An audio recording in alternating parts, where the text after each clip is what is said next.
오늘 우리가 함께 보실 하나님 말씀은 갈라디아서 5장 22절에서 23절과 디도서 2장 14절입니다.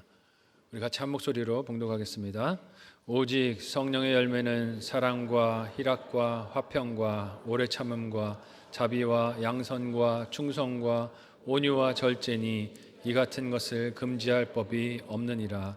그가 우리를 대신하여 자신을 주심은 모든 불법에서 우리를 속량하시고 우리를 깨끗하게 하사 선한 일을 열심히 하는 자기 백성이 되게 하려 하심이라. 아멘. 옆에 있는 성도들과 인사 나누겠습니다. 사랑하고 축복합니다. 네. 좀 웃으면서 하세요. 웃으면서. 네.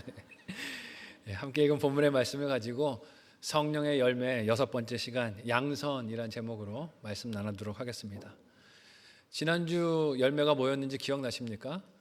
네, 자비, 기억을 하시네요. 자비, 친절이라고도 말씀을 드렸어요.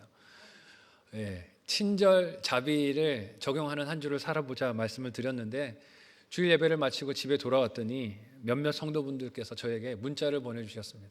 그래서 무슨 문자인가 봤더니 목사님 말씀 전해주셔서 감사합니다. 고맙습니다. 뭐 이렇게 보내주신 거예요. 그래서 뜬금없이 왜 이런 문자를 보내시나요? 했더니 적용입니다. 설교 듣고 적용하라 하셨으니 적용을 목사님께 합니다. 이러고 적용을 해주시는 거예요. 100% 마음이 좋았다가 98% 좋아졌습니다. 네, 그래도 감사했어요. 말씀을 귀로만 듣고 머리만 끄덕이는 게 아니고 이렇게 구체적으로 뭔가 해봐야지 하고 적용하는 모습들이 보여서 너무 감사하고 기뻤습니다. 들은 말씀을 따라 살려고 하는 순수한 마음, 또 신실하고 싶은 마음이 느껴졌기 때문입니다. 매주 우리가 듣는 말씀을 좀 우리가 그렇게 살아내보는 한 주 한 주가 되시기를 예수님의 이름으로 소원하고 축복합니다. 네, 작은 것이라도 실천해 보시면 좋겠어요. 하나님께서 주신 말씀으로 작은 행동이라도 말이라도 또 나 자신과 남을 향하는 태도와 자세라도 변함으로 우리가 순종할 때 세상이 줄 수 없는 기쁨을 우리가 누리게 될 줄로 믿습니다. 말씀을 따라서 사는 기쁨이 세상 그 어느 것과 비교할 수 있겠습니까? 오늘은 성령의 열매 중에서 6번째로 양선에 대해서 생각해 보려고 합니다. 사실 오늘 말씀을 준비하면서 이 양선 단어만 생각해도 이게 무슨 뜻이지? 설교를 준비해야 하는 입장에서 좀 막막함이 있었습니다. 잘 요즘에 쓰지 않는 단어이고 생소한 단어 아닙니까? 양선 들어보셨습니까? 잘 안 들어봤어요. 사전을 찾아봤습니다. 양선을 뭐라고 사전이 정의하고 있나 그랬더니 이렇게 쓰고 있어요. 어질고 착함. 머릿속이 어지러웠습니다. 어질고 착함이라는데 이게 도대체 무슨 뜻인가? 설명이 더 어지러운 것 같아요. 어질다라는 말의 뜻이 또 뭘까 싶어서 사전을 또 찾아봤습니다. 어질다는 말의 뜻은 뭘까? 그때 어질다를 사전은 이렇게 정의를 합니다. 마음이 너그럽고 착하며 슬기롭고 덕이 높다. 점점 더 미로 속으로 들어가는 것 같아요. 이게 좋은 말이긴 한 것 같은데 무슨 말인지 잡힐 듯 잡히지 않는 것 같아요. 영어 성경도 찾아봤습니다. 영어 성경도 번역을 여러 번역본들을 좀 봤는데요. NIV 성경에서는 이 양선을 goodness, 선함, 착함, 좋음이라고 번역을 하고요. NRSV라는 성경에서는 이 양선을 generosity, 너그러움이라고도 번역을 합니다. 여러분 우리가 어떤 사람을 착하다라고 말을 합니까? 요즘은 착한 사람을 좋아합니까? 싫어합니까? 싫어하는 것 같아요. 요즘 연애하는 젊은이들을 봐도 어떤 남자가 인기가 있습니까? 나쁜 남자예요. 나쁜 남자. 착한 남자가 아니고 나쁜 남자가 인기가 있더라고요. 왜 그럴까? 연애할 때 왜 착한 남자는 인기가 없을까? 착한 남자는 왜 선호되지 않는 걸까? 생각을 해보면 그런 생각이 들어요. 착하다는 말이 비호감이 되는 이유는 이 시대가 바라보는 좋다라는 것, 선하다, 바람직하다라는 것이 이익을 잘 챙기고 손해보지 않는 거가 아닐까 하는 생각이 들어요. 그러니까 착하다는 건 늘 좀 어떤 것 같습니까? 손해보는 것 같고 져주는 것 같으니까 별로 바람직하지 않다 생각하는 것 같아요. 무슨 수단과 방법을 써서라도 남보다 높은 곳에 빨리 올라가는 능력이나 재주가 있는 사람을 요즘은 똑똑하다 혹은 바람직하다라고 생각을 하니 착한 남자 별로 매력이 없는 것 같아요. 그래서 거짓말을 잘 해도 다른 사람들에게 피해와 아픈 상처를 주더라도 원하는 걸 잘 챙기는 사람이 똑똑하다고 여기는 시대가 아닌가 하는 생각이 듭니다. 사람 사이의 관계에서도 어떻습니까? 내 마음을 다 펼쳐서 보여주는 사람은 별로 매력이 있어요, 없어요? 없는 것 같아요. 그래서 요즘 세상은 뭘 잘해야 됩니까? 밀당을 잘해야 된대요. 밀당을. 내가 너를 좋아하는지 아닌지 헷갈리게 만드는 사람. 그래서 집에 가면 자꾸 나를 좋아해야 되는데 하는 막 마음이 일어나게 만드는 사람이 매력이 있는 사람이라고 그러는 것 같아요. 그러니까 너 좋아해 하고 속을 다 보여주는 사람은 매력이 없다는 거죠. 그래서 나쁜 남자가 오히려 매력이 있고 인기가 많은 게 아닌가 하는 생각이 들어요. 왜 그렇습니까? 속을 알 수가 없어요. 나를 좋아하는지 아닌지 알 수가 없으니까 마음이 더 애가 달아서 저 사람이 날 좋아했으면 좋겠다. 그래서 인기가 많다는 것이죠. 그렇다면 착하다는 것은 이런 가치들과 반대되는 것 아닐까요? 내 이익을 계산하며 챙기기보다 누구를 먼저 생각하는 것입니까? 남을 먼저 생각하고 챙기는 것. 남의 어려움과 필요를 먼저 살피는 것을 우리가 착하다라고 말하겠죠. 손해를 보더라도 베풀고 나누는 너그러운 넓은 마음과 행실을 우리가 착하다고 합니다. 그 마음이 맑고 투명해서 다 보이는 사람, 사람의 앞과 뒤가 다른 것이 아니라 투명해서 말하는 것이 그대로인 그 사람, 보는 게 그대로인 그 사람이 우리가 볼 때는 착한 사람인 것을 봅니다. 세상은 이런 착한 것을 매력 없다라고 여기며 싫어할지 모르지만 성경은 이런 것들이 성령 하나님이 맺으시는 열매이고 하나님을 닮은 것이라고 하십니다. 성령의 열매로서 양선이 어떤 것인지 오늘 우리가 읽은 말씀들을 통해서 생각해보고 어떻게 이 열매를 맺을 수 있을지 묵상하고 이 한 주가 착함, 양선의 열매를 맺는 저와 여러분의 한 주의 삶이 되시기를 예수님의 이름으로 소원하고 축복합니다. 첫 번째로 양선은 우리가 하나님께 받은 후한 사랑, 넘치는 사랑이 양선의 출발입니다. 무엇이 착한 것인지 선한 것인지를 살피기 위해서는 사람을 본다면 실패할 것입니다. 왜냐하면 사람 안에는 착하고 선한 것이 있습니까? 없습니까? 없어요. 죄인된 우리에게서는 답을 찾을 수가 없습니다. 죄를 범한 사람에게서 선한 것, 좋은 것이 나올 리가 없습니다. 사도 바울도 이렇게 죄인인 자신의 형편을 탄식하면서 내가 선을 해가고 싶지만 그렇지 못한다는 탄식을 이렇게 고백을 합니다. 로마서 7장 18절의 말씀을 같이 한 목소리로 읽어보도록 하겠습니다. 같이 읽습니다. 시작. 내 속 곧 내 육신에 선한 것이 거하지 아니하는 줄을 아노니 원함은 내게 있으나 선을 행하는 것은 없노라. 아멘. 사도 바울의 탄식입니다. 원함은 있다. 내가 선을 해가고 싶은 마음에 갈망함은 있고 소원함은 있지만 이걸 행하는 것이 능력이 나에게 없음을 보고 탄식한다라고 외칩니다. 그래서 양선, 즉 착함 혹은 좋은 것을 알려면 누구를 봐야 합니까? 사람이 아니라 하나님을 봐야 합니다. 하나님과 그 사랑을 먼저 살펴봐야 해요. 예수님은 이러한 하나님의 후한 사랑, 구원하시려는 은혜를 비유로 많이 말씀하셨는데 그 중에 좋은 예 한 가지가 포도원 품꾼의 비유가 아닐까 생각을 합니다. 마태복음 20장에 이 포도원 품꾼의 비유 이야기가 나옵니다. 줄거리를 말씀드리면 이래요. 한 포도원의 주인이 아침 일찍부터 품꾼들을 고용하기 위해 거리로 나갑니다. 그 당시만 해도 사람들이 하루 벌어서 하루 먹고 사는 시대였기 때문에 새벽에 나가서 누가 나를 좀 일을 시켜주지 않을까 하는 마음으로 기다렸어요. 새벽 시장에 나가는 거죠. 아침 일찍부터 그렇게 나가서 기다리는데 이 포도원의 주인이 나가서 사람들을 고용합니다. 아침 일찍 나가서 자기 포도원에서 일하라고 데리고 왔어요. 그런데 주인이 어떻게 합니까? 다시 또 나갑니다. 아침에 나갔다가 점심때 나가서 또 사람들을 데리고 와서 일을 시키고 그리고 어떻게 합니까? 오후에 또 나가서 일꾼들을 데리고 옵니다. 그리고 어떻게 합니까? 한 번 더 나가서 저녁 5시 일이 끝날 시간이 다 되어서도 나가서 일꾼들을 데리고 옵니다. 세상의 시각으로 보면 이 포도원 주인은 똑똑합니까? 미련합니까? 미련합니다. 이렇게 미련한 일이 어디 있습니까? 아침에 일찍 나가서 필요한 일꾼 다 데리고 오지 왜 하루 종일 나가서 그렇게 일꾼들을 데리고 온단 말입니까? 필요한 품꾼의 수를 제대로 파악하지 못해서 계산이 짧아서 그런 것일까요?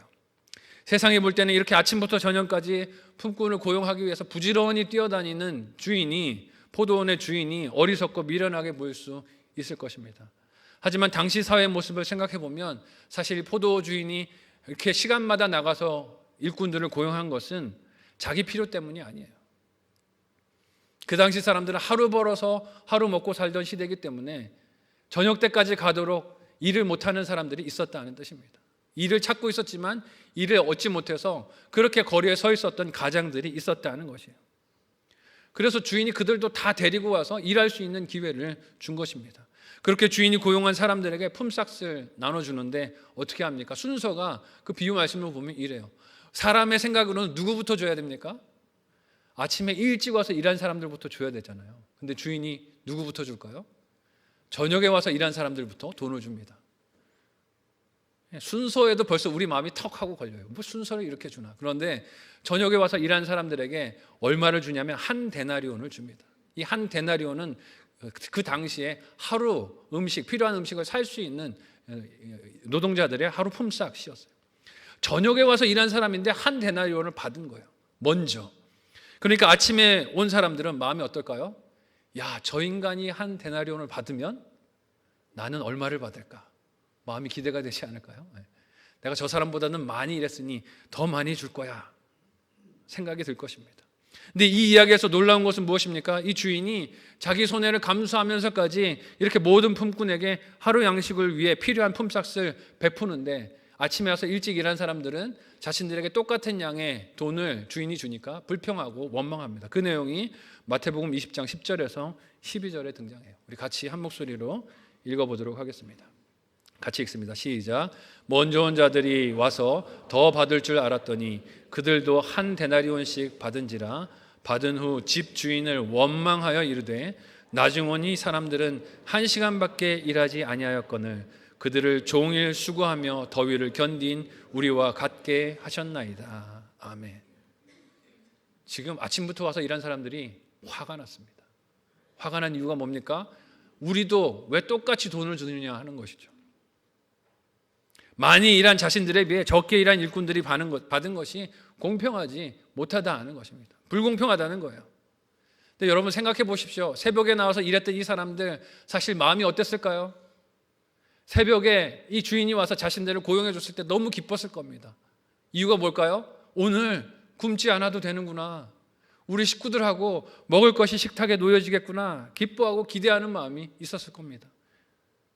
주인의 은혜가 너무 감사하고 한량이 없었을 거예요. 그런데 와서 1시간밖에 일하지 않은 사람들에게 하루 먹을 양식을 주는 주인의 모습을 볼 때 마음이 어떻게 됩니까? 분노가 일어납니다. 은혜가 뭘로 변했습니까? 공로로 변했어요. 생색으로 변했습니다. 자신들도 주인이 부르지 않았다면 하루 종일 일할 기회를 얻지 못했을 것인데 어느덧 잊어버린 거예요. 내 수고로 먹고 살았다라고 착각하는 것입니다.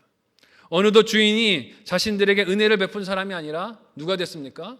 착취하는 사람이 돼버렸어요. 하루 종일 고생시킨 사람이 돼버렸습니다. 이때 비유 속 주인이 하는 대답에 등장하는 단어가 오늘 본문의 양선, 선함, 착함과 연결이 됩니다. 함께 마태복음 20장 13절에서 15절까지의 말씀을 같이 한 목소리로 읽어보도록 하겠습니다. 같이 읽습니다. 시작. 주인이 그 중에 한 사람에게 대답하여 이르되 친구여 내가 네게 잘못한 것이 없노라. 내가 나와 한 데나리온의 약속을 하지 아니하였느냐. 내 것이나 가지고 가라. 나중은 이 사람에게 너와 같이 주는 것이 내 뜻이니라. 내 것을 가지고 내 뜻대로 할 것이 아니냐. 내가 선함으로 내가 악하게 보느냐. 아멘. 이 비유 속에서 주인이 내가 선함으로 할 때 이 말이 선하다는 말이 양선과 같은 말이에요. 이 비유 속의 주인은 나중에 와서 일한 품꾼과 일찍 와서 일한 사람들에게 똑같이 하루 먹을 수 있는 양식이 필요한 돈을 주기로 결심을 했습니다. 그래서 나중 온 사람들에게도 같은 은혜를 베풀어 줬어요. 그런데 아침에 온 사람들이 지금 주인을 원망하고 있는 것입니다. 그 일꾼들에게 나중 온 사람에게 일찍 온 사람과 똑같이 은혜를 베푸는 것, 그것이 내 뜻이고 그것이 선함이다. 그것이 내 착함이다. 이것을 너희가 비판하느냐? 이걸 너희가 악하다고 원망하느냐라고 반문합니다. 이것이 오늘 본문이 말하고 있는 양선과 같은 말이에요. 정해진 분량이나 한계보다 사람이 생각할 때 공평하다라고 여기는 것보다 더 많이 부어주시는 것, 후하게 넘치게 주시는 것, 그것으로 이기적인 세상을 밝히는 하나님의 사랑이 선함인 것을 말씀해 주십니다. 우리가 이런 하나님의 넘치는 후한 사랑을 받은 하나님의 백성이고 주인공인 줄로 믿으시기를 바랍니다. 하나님이 넘치는 사랑을 우리에게 베풀어 주셨어요. 구원받을 그 어떤 근거와 자격도 우리에게 없지만 하나님께서 후하신 사랑으로 우리를 택하여 그 구원의 주인공으로 삼아 주셨습니다. 아들을 주셨어요. 하지만 예수님의 비유 속에 나오는 아침 일찍 고용된 품꾼들 같이 우리가 굴 때 얼마나 많이 있습니까? 은혜로 직분을 맡겨주셨고, 은혜로 구원의 영광을 주셨고, 은혜로 우리를 불러주셔서 주를 섬기는 일로 우리를 불러주셨지만, 우리는 이 일을 하면서 계산기를 두들길 때가 많습니다. 교사를 하면서 목자나 직분자로 섬기면서 혹은 찬양대와 각종 봉사의 자리에 있으면서 우리는 받은 후한 사랑을 생각하지를 못하고 뭘 생각합니까? 내가 들인 시간, 내가 들인 노력, 내가 쓴 애, 이런 것들을 생각할 때가 많이 있어요. 죄로 죽었던 나를 살리시고 하나님의 자녀로 부르시며 구원받은 백성으로 포도원과 같은 가정을 주시고 포도원 같은 목장을 주시고 교회를 주시고 직장을 주시고 공동체를 주시고 하나님 위해 살 수 있는 기회를 주셨지만 어느덧 이 일은 기쁨이 아니라 무엇이 되었습니까? 생색이 되었어요. 수고하며 종일 더위를 건딘 고생과 노고가 되었습니다. 그러니 후한 사랑을 받았어도 섬김의 자리에서 후한 베품보다 손익을 따져서 계산하고 남보다 더 나와서 교회에서 일하는 것에 대해서 왜 저 사람은 일하지 않느냐고, 나는 이만큼 나와서 기도하는데 왜 저 직분자는 기도하지 않느냐고 원망하고 불평하는 일들이 우리 입에서 쏟아져 나올 때가 많이 있습니다. 남과 나의 일하는 시간을 비교하고 일과 봉사를 비교하면서 거기서 기쁨보다는 내가 한 수고, 내가 한 노력, 내가 한 인내, 내가 한 참음들을 헤아리면서 따질 때가 얼마나 많이 있습니까? 그러나 하나님께서 우리에게 아들 예수를 보내신 후한 사랑의 이유가 무엇이라 하십니까? 함께 오늘 본문의 디도서 내용을 한 목소리로 읽어보도록 하겠습니다. 디도서 2장 14절입니다. 같이 읽습니다. 시작. 그가 우리를 대신하여 자신을 주심은 모든 불법에서 우리를 속량하시고 우리를 깨끗하게 하사 선한 일을 열심히 하는 자기 백성이 되게 하려 하심이라. 아멘. 선한 일을 어떻게 해요? 열심히 하는 자기 백성이 되게 하시려고 우리를 구원해 주셨다고 합니다. 사도 바울은 영적 아들이자 목회자 후배인 디도에게 예수 그리스도께서 십자가에서 자신을 내어주시고 구원하시고 우리를 불러주신 이유가 불법과 모든 올무에서 시험에서 속량하여 깨끗하게 하시되 그게 끝이 아니라 어떻게 하기를 원하신다는 거예요? 선한 일에 열심을 내기를 원하셔서 주의 백성을 삼으셨다는 것입니다. 선한 일에 열심을 내는 저와 여러분이 되시기를 예수님의 이름으로 축복합니다. 옆 사람에게 이렇게 인사하겠습니다. 열심히 일합시다. 대충 하지 말고 열심히 일합시다. 하나님께 받은 이 후한 사랑을 흘려보내고 그 사랑을 닮아서 넉넉하게 베풀고 사랑하는 저와 여러분이 되실 수 있기를 바랍니다. 봉사할 때 인색하게 계산하면서 내가 몇 시간 했는데 따지는 것이 아니라 하나님이 베푸신 이 후한 사랑을 생각하며 넉넉하게 섬기고 사랑하는 것이 정말 우리가 기쁨 가운데 해야 할 일 아닐까요? 내가 하나님께 받은 사랑이 이처럼 사람의 계산법을 넘어서는 넉넉하고 후한 은혜라는 것을 실질적으로 믿음으로 받아들일 때 우리는 후한 사랑을 베푸고 살아갈 수 있습니다. 그런 양선의 마음은 비록 내가 당한 일이 손해보고 억울하고 또 분하고 원통한 문제가 있다 할지라도 그 방법 그대로 갚아주지 않아요. 상대에게 똑같은 방식의 보복이나 안갚음으로 되갚지 않습니다. 그런 면에서 저는 우리 교회 장로님들께 참 감사하는 마음이 들어요. 교회 어떤 결정과 선택들을 할 때 장로님들이 마음을 모아주시는데 그 방법들을 보면 세상 계산이나 방법을 따르지 않습니다. 세상 개선이나 방법을 따르면 그렇게 하면 안 될 일 같은데 그렇게 하지 않고 늘 하시는 말씀들이 이래요. 은혜로 합시다. 우리가 당한 일이 좀 억울하고 분하기는 하지만 그러나 그대로 하지 말고 하나님 사랑을 흘려보내는 방법으로 합시다. 덕스럽게 하시다라고 얘기를 해주시는 거예요. 세상에서 보면 어떻게 여길 수 있습니까? 그렇게 선택하는 게 어리석다라고 생각할 수 있어요. 손해보는 일이라고 생각할 수 있습니다. 당한 게 있는데 왜 그렇게 돌려주느냐고 그렇게 판단할 수도 있어요. 앞으로 어려운 문제가 이 선택 때문에 더 올 수도 있다라고 염려하고 걱정할 수도 있습니다. 하지만 장로님들 늘 해주시는 말씀이 이래요. 악을 악으로 갚지 말고 선으로 갚읍시다. 사랑으로 갚읍시다. 그렇게 돌려주는 게 하나님 기뻐하시는 길입니다. 저 우리 교회 장로님들 너무 감사하고 귀하다는 생각이 들어요. 어떻게 이 큰 교회에서 혼자 목회를 감당하겠습니까? 리더들이 또 성경을 따라서 말씀을 따라서 사랑을 따라서 그렇게 선택해 주시고 결정해 주시니 이런 일들을 할 수 있는 거예요. 양선은 하나님의 후한 사랑을 받고 흘려보내는 순종인 줄로 믿습니다.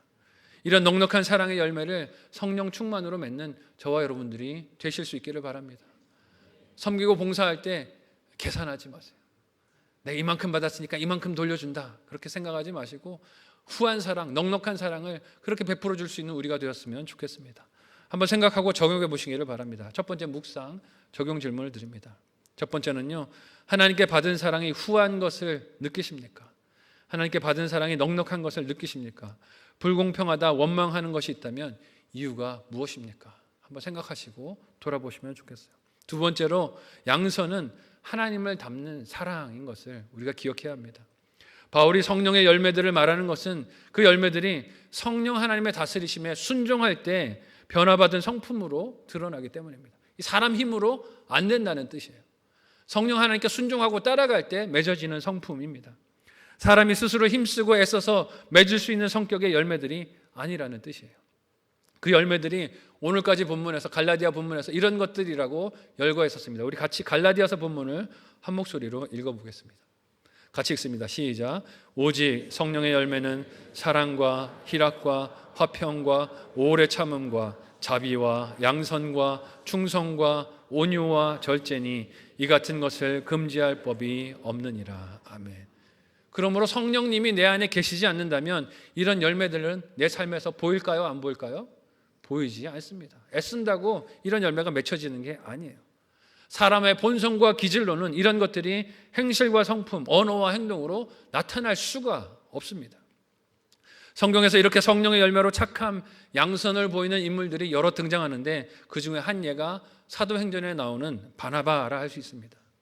이 바나바라는 인물은 초대교회가 세워지고 이방인들도 교회 공동체에 속하게 되었을 때 그 일의 과정과 내용을 살펴보도록 조사를 하도록 파송받은 일꾼이기도 했습니다.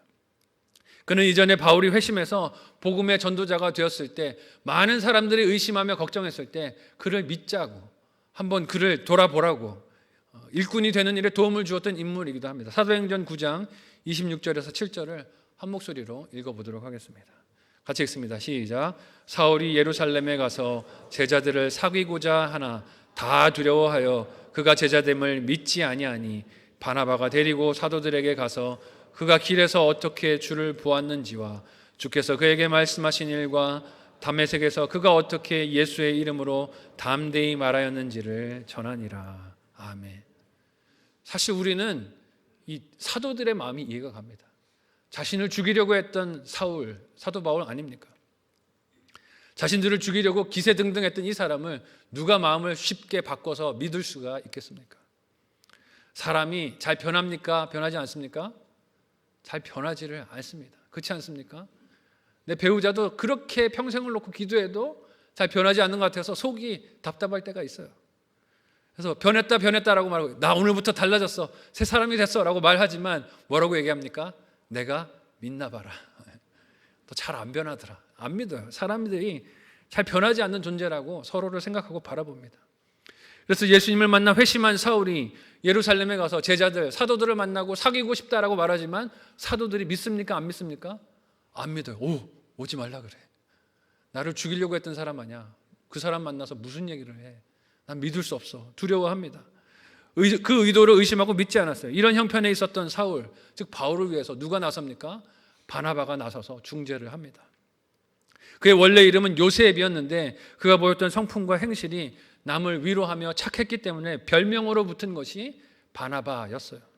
그 내용이 사도행전 4장 36절에서 7절에 나옵니다. 우리 같이 한 목소리로 읽어보도록 하겠습니다. 함께 읽습니다. 시작. 구브로에서 난 레위족 사람이 있었으니 이름은 요셉이라. 사도들이 일컬어 바나바라, 번역하면 위로의 아들이라 하니 그가 밭이 있음에 팔아 그 값을 가지고 사도들의 발 앞에 두니라. 아멘.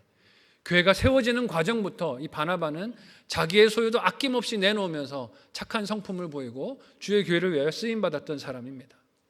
큰 역할을 했었어요. 그가 다시 이방인들이 안디옥 교회에 들어오고 그 다음에 부흥한다는 소식이 들렸을 때 진상을 조사하기 위한 진상조사단으로 파견이 됩니다.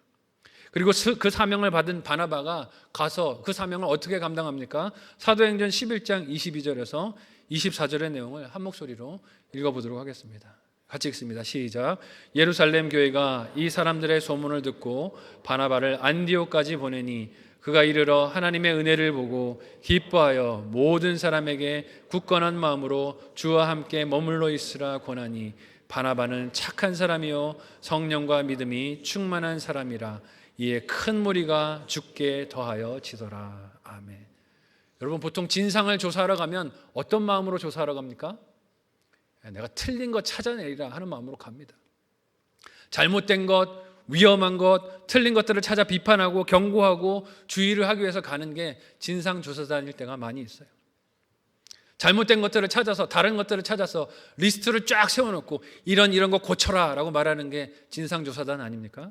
오늘 한국 상황에서도 그렇지만 이 진상조사라는 말을 들으면 그 결과가 그리 긍정적이지 않을 것이다 하는 것을 예상하게 합니다. 그런데 바나바는 자신이 받은 역할을 어떻게 감당합니까?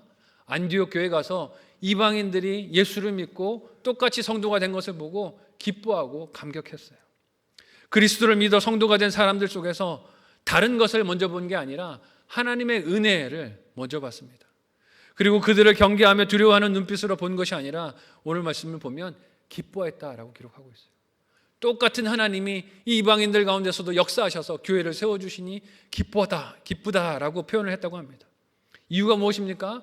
거기서 다른 생각, 다른 문화, 다른 가치, 다른 경험을 본 것이 아니라 똑같이 일하고 계시는 하나님, 은혜의 하나님을 봤기 때문입니다. 마치 나중에 온 품꾼들이 먼저 온 자신들과 똑같이 하나님의 은혜를 받았을 때 이걸 질투하고 원망하는 게 아니라 같이 기뻐하고 같이 즐거워하고 감사하는 모습과 같지 않습니까? 그래서 사도행전을 기록한 누가가 읽은 24절에서 바나바를 묘사한 말이 이 말이에요. 바나바는 착한 사람이다. 바나바는 성령과 믿음이 충만한 사람이었다라고 기록하고 있습니다.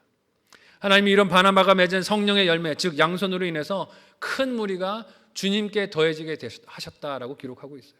여기서 주의해서 살펴야 될 것이 무엇입니까? 큰 무리가 더해졌는데 그 주체가 사람이 아니라 누구라는 것이에요? 주님께, 예수 그리스도께 더해졌다는 것입니다. 사람을 따르는 추종자들이 많이 모여든 것이 아니었습니다. 바나바가 착하기 때문에 바나바를 보고 와, 저에게 몰려들자라고 사람들이 모인 게 아니었어요. 나에게 도움을 줬으니 저 사람에게로 가자라고 한 것이 아니었습니다. 양선의 열매를 맺는 바나바로 인해 많은 무리들이 교회로 몰려들었는데 그들이 모여들고 더해진 그 핵심에는 사람이 있는 것이 아니라 주님, 예수 그리스도가 계셨습니다. 이것이 양선, 즉 착함이 하나님의 모습을 닮은 성품이 아니겠습니까? 사람들을 많이 주님께로 인도하는 것이지 자기에게로 인도하는 게 아니라는 것이에요. 내 사람을 모으는 게 아니라 예수 그리스도의 사람이 모여지는 것을 보고 기뻐하는 것이 양선이라는 것입니다. 우리 교회에 바나바와 같이 성령의 열매인 양선, 즉 착함의 행실을 나타내는 성도들, 가정들, 목장들, 직분자들이 나날이 더해지시기를 예수님의 이름으로 소원하고 축복합니다. 내 사람을 모으는 사람들이 아니라 예수님의 사람을 그렇게 주님께로 인도하는 성도들이 많아졌으면 좋겠어요. 이렇게 하나님을 닮은 양선과 착함은 그 속에 거짓이 있을 수가 없습니다. 왜냐하면 선하고 좋은 하나님 안에는 거짓이 한 뼘이라도 있을 수가 없기 때문입니다. 거짓은 관계를 파괴하고 신뢰를 무너뜨립니다. 결국에는 모두 드러나 심판을 받습니다. 그럼에도 불구하고 사람들이 왜 자꾸 거짓말을 할까요? 그 거짓말을 통해서 자신을 지키려고 하기 때문입니다. 지킬 수 있다라고 착각하기 때문이에요. 거짓말을 통해서 붙들고 싶은 관계를 유지할 수 있다라고 착각하기 때문입니다. 거짓말을 통해서 원하는 것을 얻을 수 있게 해주리라고 그렇게 믿고 오판하기 때문이에요. 그러나 결국에는 다 드러나는 것이 거짓말입니다. 안타깝게도 교회를 세우는 일조차 거짓으로 출발하는 이들이 있습니다. 말로는 복음을 외칩니다. 말로는 사랑을 말하고 진리를 부르짖지만 삶의 작은 부분에서, 사소한 부분에서, 책임을 맡은 일에서 진실함이 없고 투명함이 없고 감추려는 것들이 많은 이들이 있습니다. 여러분, 그 외치는 것이 아무리 거창하고 그럴듯해 보여도 그 열매를 착함이라고 말할 수 있겠습니까? 그럴 수 없어요. 그것을 양선이라 말할 수 있겠습니까? 그럴 수 없습니다. 성령의 열매라고 부를 수 없을 것입니다. 수백만 명이 모여들어도 그것은 하나님 기뻐하시는 교회가 될 수 없을 거예요. 로마서 12장 9절은 거짓에 대하여 이렇게 하나님이 경계하시고 명령하십니다. 같이 한 목소리로 읽어보도록 하겠습니다. 같이 읽습니다. 시작. 사랑에는 거짓이 없나니 악을 미워하고 선에 속하라. 아멘. 그러니 거짓을 사용한다면 그 어떤 핑계를 말해도, 그 어떤 이유를 갖다 붙여도 그것은 사랑이 될 수 없습니다. 하나님께서 이를 사용하실 수가 없기 때문입니다. 우리 일상에 파고드는 크고 작은 거짓의 유혹들이 있습니다. 거짓을 통해서 사람의 관계를 유지하고 싶은 유혹들이 있어요. 거짓을 통해서 내 명성을, 내 이름을 그렇게 좀 지키고 싶은 유혹들이 있습니다. 거짓을 통해서 이익을 챙기고 싶은 유혹들이 끊임없이 찾아옵니다. 이 정도는 별거 아니라고, 세상이 하는 거짓말들 보라고, 이 정도는 애교라고 하면서 우리를 유혹하는 속임수들이 있어요. 그런 유혹들이 있지만 성령님께만 이끌리며 순종하며 성령의 열매를 맺는, 양선의 열매를 맺는 저와 여러분들이 되실 수 있기를 바랍니다. 함께 오늘 적용 질문을 보도록 하겠습니다. 한번 생각하고 적용해 보시면 좋겠어요. 첫 번째는요, 손해나 희생을 감수해도 선하고 옳은 일을 한 성도나 가족 중 기억나는 사람이 있으십니까? 손해나 희생을 감수해도 선하고 옳은 일을 한 성도나 가족 중에 기억나는 사람이 있으십니까? 내가 그 한 사람이 되어야 하지 않을까요? 생각해 보시면 좋겠어요. 두 번째, 분별해야 할 거짓의 유혹은 무엇입니까? 분별해야 할 거짓의 유혹은 무엇입니까? 드러난 거짓말로 부끄러웠던 적은 없으십니까? 생각하시고 가정 안에서도 나눠보시면 좋겠어요. 하나님을 사랑한다고 목 놓아 부르짖고 복음이 중요하다고 목소리를 높여 외치지만 정작 성령의 열매, 하나님의 성품을 닮은 삶과 행실이 없는 사람과 교회가 적지 않은 것을 봅니다. 말은 복음이라고 외쳐요. 말은 예수 그리스도 십자가를 외치지만 정작 그 내면을 들여다보면 정직함도 투명함도 찾아보기 힘든 이들이 적지 않아요. 하나님께서 사랑을 언어로만 하지 않으시고 아들을 주신 십자가 사랑으로 확증하셨듯이 우리의 하나님을 향한 사랑도 이런 열매들이 있어야 할 줄로 믿습니다. 말로만 하나님을 사랑하는 게 아니에요. 우리의 삶으로, 우리의 관계 속에서 하나님을 사랑하는 것이 성령의 열매를 맺는 것입니다. 오늘 말씀은 그 열매 중에서 양선, 착함이 있다고 하십니다. 그 양선은 하나님께서 우리에게 베푸셨던 후하고 넉넉하신 은혜와 사랑을 뜻합니다. 하나님을 위해서 봉사할 때 넉넉하고 후한 마음인 저와 여러분이 되었으면 좋겠어요. 간신히 섬기는 게 아니라, 쥐어짜서 하는 그런 봉사가 아니라 후하고 넉넉하게 섬기는 섬김과 봉사, 헌금이 되었으면 좋겠습니다. 또한 그 양선은 하나님의 사랑을 닮아서 남이 받은 은혜를 보며 질투하고 비교하는 것이 아니라 함께 기뻐하고 즐거워하고 감격하는 것임을 우리에게 보여주고 계세요. 또한 진실함과 정직함으로 맡겨진 일과 삶을 투명하게 감당해 가는 것을 우리에게 보여줍니다. 세상은 이렇게 사는 것을 뭐라고 말합니까? 바보라고 말해요. 왜 그렇게 사느냐고. 적당히 거짓말하고 사기치고 남들의 등을 치고 살아야 네 이익을 챙기고 살 수 있다라고 말합니다. 세상은 거짓이 이익을 얻고 원하는 것을 차지하며 마지막까지 가려지고 덮여질 수 있을 것처럼 사람들을 미혹하고 속이지만 하나님은 그 착각을 모두 뒤집으시고 우리에게 말씀하십니다. 땅속까지 감춘 것을 다 드러내실 것이다 말씀하세요. 마지막 불심판이 뜻하는 것이 무엇일까요? 사람들이 죄 지은 것을 주로 땅속에다 감춥니다. 그렇지 않습니까? 사람을 죽여놓고도 땅에다 감추고 다 덮여질 것이라고 생각하지만 마지막 날에 하나님이 다 드러내서 보이실 것입니다. 다 드러내셔서 숨긴 모든 죄들이 드러나게 하셔서 공의를 하나님께서 세우실 것이에요. 그 하나님을 믿고 신뢰하며 성도라는 영광스러운 이름으로 부름을 받은 우리는 성령의 열매를 맺는 착한 하나님의 백성들이 되시기를 소원하고 축복합니다. 세상을 따라가지 마세요. 세상의 거짓말을 따라가면서 거기서 받을 이익에 목매지 않는 우리였으면 좋겠습니다. 하나님의 은혜를 따라가며 성령의 열매를 맺고 착하고 충성된 하나님의 일꾼들, 청지기들이 다 되시기를 예수님의 이름으로 소원하고 축복합니다. 아멘. 함께 기도하겠습니다. 오늘 말씀을 기억하며 합심하여 기도할 때 하나님이 우리를 자녀로 부르시고 기대하시는 것은 하나님을 닮은 선함, 착함, 너그러운 사랑, 투명한 삶이 있는 것을 기대하십니다. 그렇게 어둠을 밝히고 잃어버린 영혼들을 주님 앞으로 인도하기를 원하세요. 입으로도 우리가 복음을 전해야 하겠지만 우리의 삶이 그 빛을 따르지 않으면 설득력이 없지 않겠습니까? 예수가 나의 구원자라고, 예수님께서 나를 살리셨다라고 고백은 하지만 정작 내 삶이 구원자 되시고 나를 인도하시는 성령 하나님을 따르지 않는다면 우리가 전하는 복음은 힘을 잃을 것입니다. 이 시간 함께 기도할 때 이번 한 주 성령의 열매인 양선, 착함을 맺는 우리가 되도록 도와주시옵소서.